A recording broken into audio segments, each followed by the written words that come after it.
Steve, would you do me the honour of actually just introducing the rest of the team? Yeah, this is Graham McTavish. He's a man of many words. He's a man of extreme violence, but on his bright side, he's a wonderful, loyal friend. Uh-huh. Actually, no, that's Dwalin. Sorry, no, I've got nothing to say about you.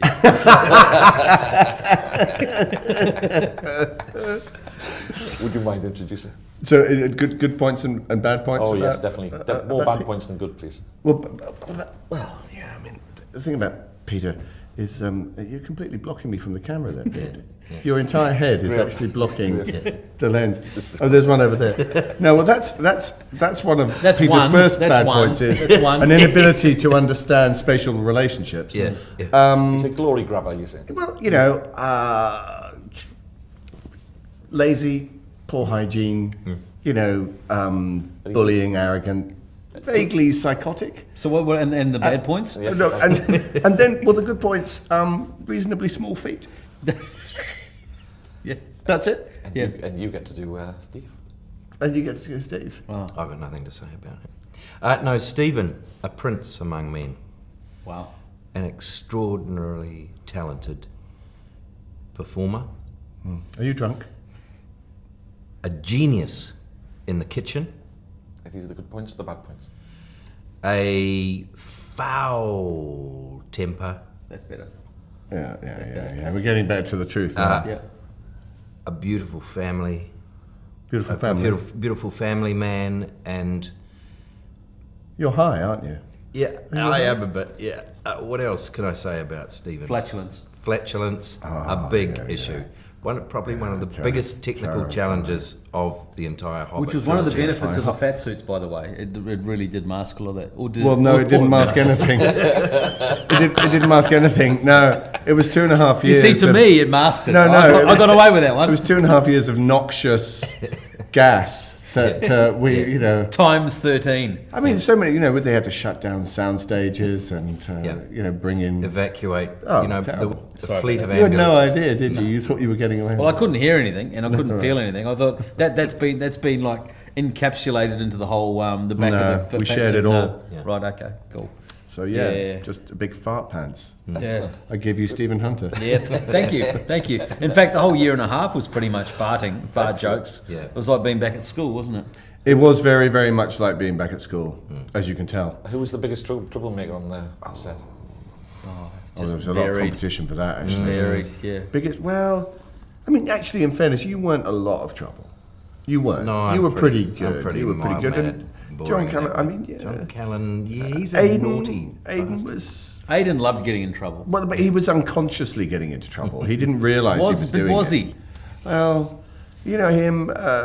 Ian was very naughty. Ian was very naughty. Martin. But he's a sir. He can get away with it. So Martin was a bit naughty. Martin was. Jimmy. Oh, Jimmy, Jimmy did a bit, yeah. There was a bit of that going on. Yeah. And you? How much under budget would you have came if hadn't been so much clanging? Quite a bit actually. I imagine. I've seen some of the outtakes and they just look fantastic. Yeah. There's a great kind of camaraderie between you all, and I think this is one of the few cons where there's so many of you here all together. Yeah. How does it feel to see all the guys? It's lovely. We don't get. I mean, I see them. And I live now in New Zealand. I've made my home there, so I see some of the guys a little more than I would have otherwise. But these are the opportunities for us to get together. But the upside of living in New Zealand is obviously it's beautiful. So it is, and this is the one, as you say, this is the one convention that we go to that it's all about all the guys and as many of us. There's a couple that aren't here, but pretty much the core of the group are here. So how does it feel to get such adoration? I mean, as actors, you are worshipped anyway to a degree. But to come to an event like this, I was on stage when you did the presentation yesterday. And there was a few of you actually quite taken aback by it. No, it is. I was speaking to you last night, where we said that even you lost it for a bit because you turned around and you go, well, it's astonishing, and you're aware of the responsibility you have towards the fans, actually, very much so, because it's a book as with the Lord of the Rings, that's incredibly important to people, and they know those characters, invest in those characters, and you have a responsibility to represent them properly. So when we come to that, we take that very seriously. We have a lot of fun, hopefully, in the meantime, but we do take that role seriously. And it's a very good boost to the conference. You know, like that you've done something that people really love. You know, you got just huge applause. You were just.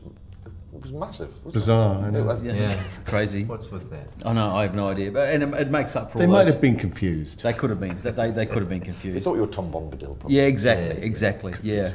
I mean, it makes up for all those wonderful phone calls that I get from my agent saying, look, they loved your audition, but they're just going in another direction. They're going in the direction of They're talent. going in another direction of Talent. someone who was actually good. Yes. So it's nice to come here and actually go, oh, yeah, I did something quite good once. That was lovely.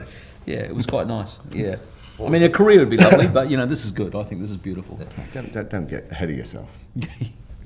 What was the biggest prank ever played on set? Oh, biggest prank. I think when Peter Jackson sent Kieran Shah out on set during the Goblin Caves to hump Mark Hadlow's leg, that was a pretty funny one. I didn't even know he did. I didn't realise until I watched the special features that he actually did that. I know. I was too busy overheating.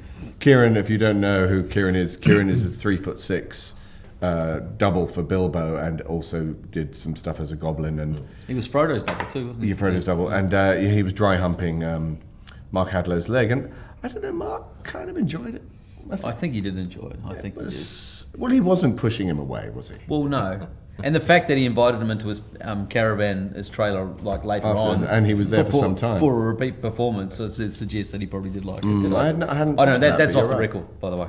Yeah, but listen, you get your love where you can.